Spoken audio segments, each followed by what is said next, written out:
Hey guys, welcome to another video. Today we're going to be going over an IS series tier list. One of the guys in the Discord recommended that we did something on the IS too, so my crackhead brain came up with this. But yeah, if you want to give suggestions for videos, join the Discord. And if you have predictions for this tier list before you watch the rest of the video, you should comment them because comments do really good algorithm wise.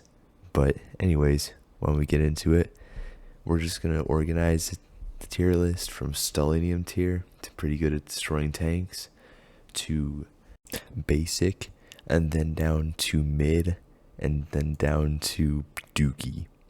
So that's what I'm gonna be rating them off of, and this is all my opinion. You guys could think different. So first up on our list, we have the IS-1 with an 85mm gun, the same as T-34-85, so kind of mid on the firepower range, but everything else was comparable to other medium tanks like the Panther at 44 tons, with the IS-1 being just 1 ton less, being 43 tons. The Panther had a better gun, not by a whole lot, but it was considerably better, and it could penetrate more while being more comfortably armored and just better all around, except for the reverse gear, which personally in War Thunder is really good, other than the Panther's 2 mile per hour reverse gear. Next up on the list, we have the T10, which is what most people know it by, but which I also think was the IS-8. The numbering is really weird in the later numbers, but this was a final IS tank before the USSR decided that heavy tanks were not worth it, which, being honest, they weren't really worth it compared to main battle tanks like the T-55 or T-62. They were more expensive, they were bigger targets, with guns that were just barely better against other tanks, and practically the same armor as an MBT. This led to the death of the heavy tank. As for the T10, it served from 1954 to 1996. Sources may vary, but it's fairly unremarkable and very basic. So that is why it's going in the basic tier. Next up, we have the IS-2. The IS-2, it's the guy she told you not to worry about. Soviet edition. With a big PP 122mm, it was pretty much an IS-1 in the 1943 version, but with a bigger gun, which fixes the only issue the IS-1 had, while not adding that much weight. This terrified any German tanker or child crewing a German tank that wasn't broken down by 1944. Therefore, it goes in the Stellanium tier because of how big the balls the crew of these things had. The IS-1 and the IS-2 have a very good video done by Red Wrench Films, which will be linked below. I got a lot of my information from the IS-1 and the IS-2 from his video, and it helped me learn a lot about them. Next up, we have the IS-3.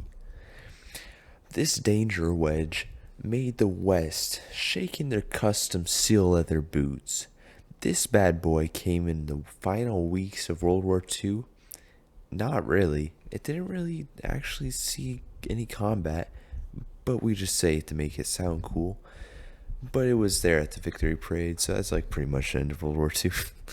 But this spawned an entire British project called the FE 4005, which pretty much put the biggest gun you can on a tank sensibly, It's not some sprocket project, it was an actual full project that had a working tank.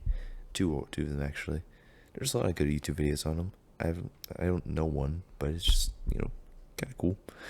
But the IS-3 was arguably the best armored tank of the 40s, I would say, with its round pan-shaped turret and its wedge on the front of the tank for the hull. The only real downside to it being is the not very great mobility and the bad reliability. But other than that, Stellanium, easy. Next up on the list, we have the IS-4, With only 250-ish built, they had a fairly unremarkable lifespan, with most of it being lived out on the Chinese border in the 60s. I don't know why they had tanks on the border with China, but because they're like communists, but who knows? It might be because of the bad relations between them in the middle Cold War area. Other than that, there was many differences between the IS-3 and the IS-4, with a lot of it being encapsulated in the massive redesign that they had.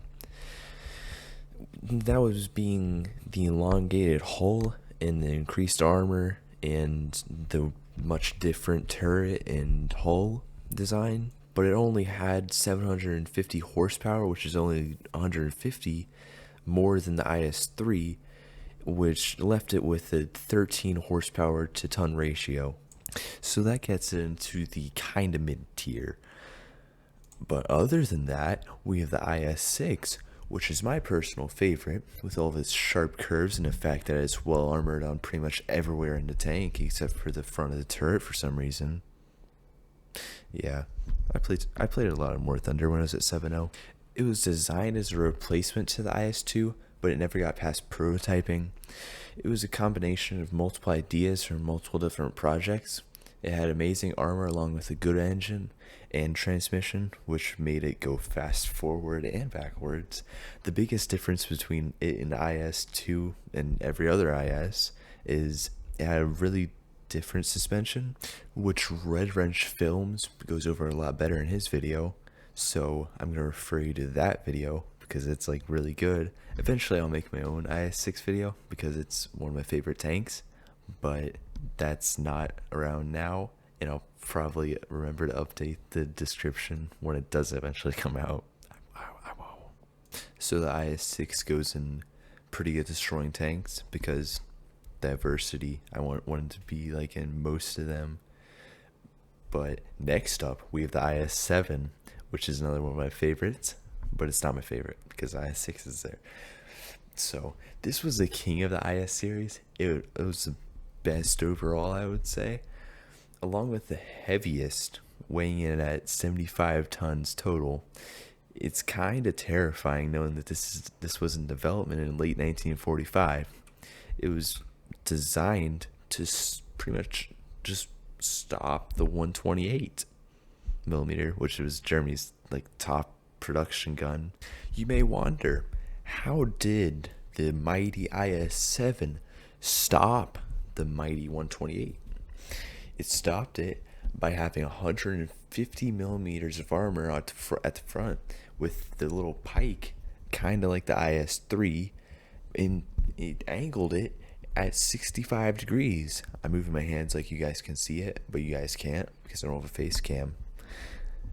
But only 6 prototypes were built because the T10 was chose over the IS-7, mostly because the IS-7 was very hard to transport, and because of all that raw Stalin certified metal in between the 128 and the crew. Stalinium. From what I remember, this was like really lackluster description of the T10, or not T10, IS-7. So from what I remember, Cone of Arc had a pretty good IS-7 video, which I'll also link in the description. But with that pretty much wraps up our video. Thank you guys for watching, and as always, thank you for watching. I just said that. It's really late. It's like 12:59, so I'm probably gonna go to sleep after this, but I'll sacrifice my sleep schedule to get this video out.